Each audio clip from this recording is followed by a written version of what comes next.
এবার ভারতকে থামাতে পাকিস্তানের আবেদনে সাড়া দিয়ে একটি গোপন বৈঠক করতে চলেছে জাতিসংঘ।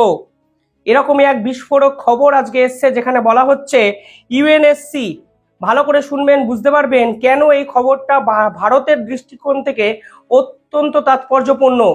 সেখানে বলা হচ্ছে UNSC to hold close consultation on Indo পাক সিচুয়েশন। পরিষ্কারভাবে বলা হয়েছে ভারত পাকিস্তানের বর্তমান যে অবস্থা, সেই অবস্থার প্রেক্ষাপটে দাঁড়িয়ে ভারতবর্ষের বিপক্ষে এবং ভারতবর্ষকে না জানিয়ে জাতিসংঘে একটু ক্লোজ কনসালটেশন হচ্ছে। ভারতবর্ষের একাধিক বিশেষজ্ঞ প্রশ্ন তুলছেন, ক্লোজ কনসালটেশন মানেটা কি? তুমি ভারত এবং পাকিস্তানকে নিয়ে সিদ্ধান্ত নেওয়ার জন্য একটি বৈঠক করছো, আর সেখানে ভারতবর্ষই নেই, ভারতবর্ষই জানে না, সেটা কি আদৌ হতে পারে? জাতিসংঘের মতো আন্তর্জাতিক যে সংগঠন, তার ভূমিকা নিয়ে কিন্তু নিশ্চিতভাবে প্রশ্ন উঠবে।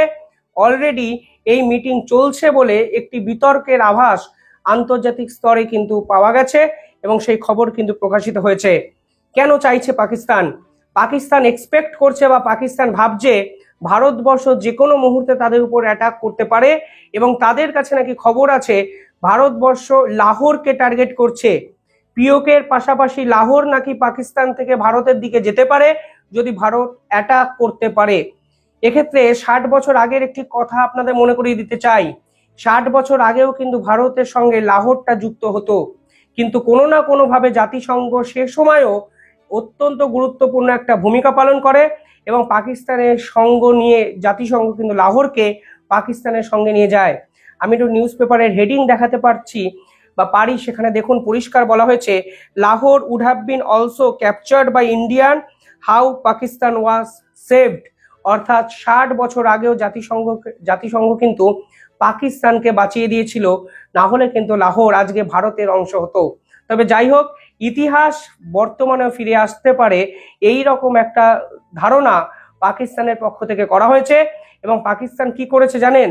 পাকিস্তান নন পার্মানেন্ট একাধিক দেশের কাছে গিয়ে বলছে আমরা একটু ক্লোজ মিটিং করতে চাই, আপনারা প্লিজ ভারতকে থামান, যে কোনো মুহূর্তে ভারত আমাদের উপর অ্যাকশন নিতে পারে, এর ফলে আমাদের অর্থনীতি, আমাদের সামাজিক ব্যবস্থা সম্পূর্ণভাবে ভেঙে পড়তে পারে। অর্থাৎ একদিকে যেমন ব্যালিস্টিক মিসাইলের হুমকি হুঁশিয়ারি, অন্যদিকে তুর্কি চায়না আমাদের সঙ্গে আছে, পারলে এসে লড়ে যাও। একদিকে যেমন সিন্ধু জল চুক্তিকে যদি ভঙ্গুর করে দেয়, ভেঙে দেয় ভারত, স্থগিত করে দেয়, তাহলে আমরা তার উপর মিসাইল লঞ্চ করব, মিসাইল বর্ষণ করব। অন্যদিকে জাতিসংঘের কাছে কান্নাকাটি করা, আমাদের প্লিজ বাঁচান, কোনো অবস্থাতেই ভারতবর্ষকে অ্যাকশন নিতে দেবে না। কিন্তু সব থেকে বড় প্রশ্ন, জাতিসংঘ এই ধরনের রেজলিউশন গোপনীয়তার সঙ্গে পালন করলো কেন? এই মুহূর্তে জাতিসংঘের পার্মানেন্ট মেম্বার 5 জন আপনারা জানেন, নন পার্মানেন্ট মেম্বার এখানে কিন্তু মানে প্রায় 10 জন। এই 10 জনের মধ্যে প্রত্যেকটি দেশের সঙ্গে, পাকিস্তান ছাড়া প্রত্যেকটি দেশের সঙ্গে কিন্তু ভারতবর্ষের বিদেশমন্ত্রী ডক্টর জয়শঙ্কর নিজে ফোনে বার্তালাপ করেছেন, কথাবার্তা বলেছেন, এবং প্রত্যেকটা দেশ একযোগে জানিয়ে দিয়েছে সন্ত্রাসবাদের বিপক্ষে তারা পাকিস্তানকে সম্পূর্ণভাবে নিষিদ্ধ করছেন এবং তারা এই মুহূর্তে ভারতের পাশে দাঁড়িয়ে আছেন। সেই প্রেক্ষাপটে দাঁড়িয়ে পাকিস্তান কি করেন? পাকিস্তান নন পার্মানেন্ট দেশের এই মুহূর্তে যারা প্রেসিডেন্সের দায়িত্বে আছেন, অর্থাৎ গ্রিসকে একটি অনুরোধ করেন। আপনারা জানেন এই নন পার্মানেন্ট দেশ যারা আছেন, তারা এক একটা টাইম পিরিয়ডে এক একটা রেজলিউশন পাস করার অধিকার তাদের কাছে থাকে এবং একটা ছোট্ট নির্দিষ্ট সময়ের জন্য এরা জাতিসংঘের প্রেসিডেন্ট থাকে। ফলে তারা এখন গ্রিসের কাছে যান। গ্রিস কি স্টেটমেন্ট দেন? গ্রিস পরিষ্কারভাবে বলেন, হ্যাঁ পাকিস্তান আমাদের কাছে অ্যাপ্রোচ করেছেন এবং তারা বলেছেন requested close consultation with UNSC, এবং জাতিসংঘের সমস্ত মেম্বারদের সঙ্গে তারা ক্লোজ কনসালটেশনের একটি রিকোয়েস্ট করেন। জাতিসংঘে যিনি গ্রিসের প্রতিনিধি আছে, তার নাম ইভাঞ্জেলোস সেকেরিস। তিনি মন্তব্য করেছেন, I think this meeting should take place because, তিনি বলছেন এই মিটিংটা হওয়া উচিত, তাহলে পাকিস্তানের দৃষ্টিভঙ্গি আমরা বুঝতে পারবো, পাকিস্তান কি চায় আমরা বুঝতে পারবো, এবং আন্তর্জাতিক স্তরে যে ভিউজ সেটাকেও আমরা জানতে পারবো। তার জন্য এই মিটিংয়ে রাজি হয়ে যায় গ্রিস, এবং গ্রিসের কথা মতো জাতিসংঘে এই ধরনের গোপন কনসালটেশন এই ধরনের অনুষ্ঠিত হচ্ছে, যে এখন যে সময় ভিডিও বানাচ্ছি সেই মিটিং কিন্তু হতে শুরু করেছে। অদ্ভুত লাগার বিষয় হলো জাতিসংঘের প্রধান যিনি ভারতবর্ষকে বারংবার করে ইন্টিমেট করেছেন যে তিনি ভারতবর্ষের সঙ্গে আছেন, সন্ত্রাসবাদ দমনে তিনি ভারতবর্ষের সঙ্গে কাজ করবেন, তিনি এই ধরনের একটি মিটিংকে অনুমতি দিলেন শুধুমাত্র পাকিস্তানের সঙ্গে তিনি থাকতে চান বকলমে সেটা বুঝিয়ে দেওয়ার জন্য। এর আগে কিন্তু এই জাতিসংঘের প্রধান পরিষ্কারভাবে পাকিস্তানের সঙ্গে কথাবার্তা বলেছিলেন এই মুহূর্তে কোনো যুদ্ধকে তারা ইনভাইট করতে পারবেন না।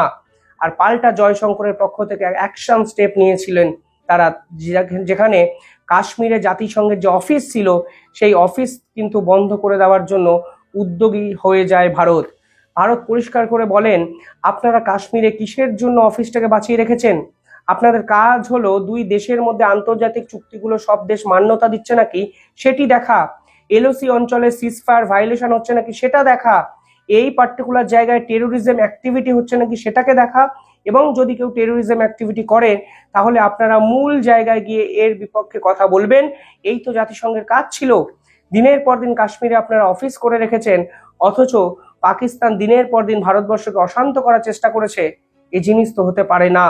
এবার জাতিসংঘের বিপক্ষে যখন ভারতবর্ষ অ্যাকশন নেয় তখন ধরে নেওয়া যায় জাতিসংঘ ভারতের পিছনে এই ধরনের কর্মকাণ্ড করার জন্য এই ধরনের গোপন বৈঠককে অনুমোদন দিলেন, এবং গ্রিসও পাকিস্তানের এই আবেদনকে সাড়া দিল।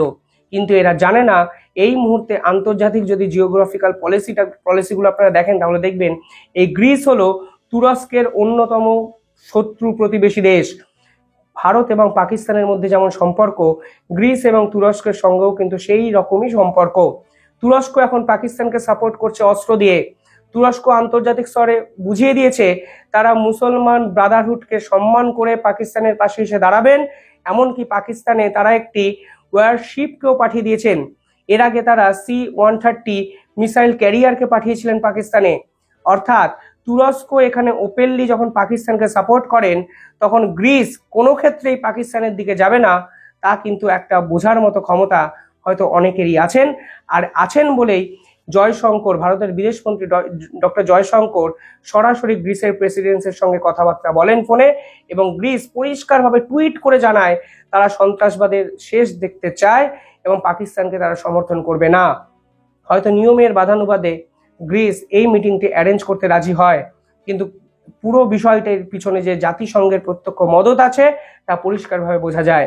আপনারা ভাবুন, ভারতবর্ষকে থামাতে কারা কারা নেমে গেলেন, যেখানে ভারতীয়রা খুন হলেন, যেখানে হিন্দু পর্যটকদের নৃশংসভাবে হত্যালীলা চালালো পাকিস্তানের সন্ত্রাসবাদীরা, সেখানে ভারতবর্ষকে থামাতে ভারতবর্ষের প্রভাবকে সম্পূর্ণভাবে জেলাসি হিসাবে নিয়ে আজকে ভারতবর্ষের বিপক্ষে একটি গোপন মিটিং পাকিস্তান করতে পারছে, আর জাতিসংঘ সেটাকে অনুমোদন দিচ্ছে। ভারতবর্ষ কিন্তু এখনো মুখ খোলেনি। তবে এই মিটিংয়ে যে সিদ্ধান্তই হোক, ভারতবর্ষ 100% নিশ্চিত মানার জায়গায় নেই, এবং পাকিস্তানকে যেভাবে জাতিসংঘতেই বারংবার করে পোল খুলে আন্তর্জাতিক আদালত অব্দি নিয়ে যেতে ভারতবর্ষ চেয়েছে, আজকের এই মিটিং এর পর হয়তো আরো কড়া অ্যাকশন ভারতবর্ষ থেকে আসবেই। কিভাবে দেখছেন আপনারা পুরো বিষয়টা কমেন্টে জানাবেন।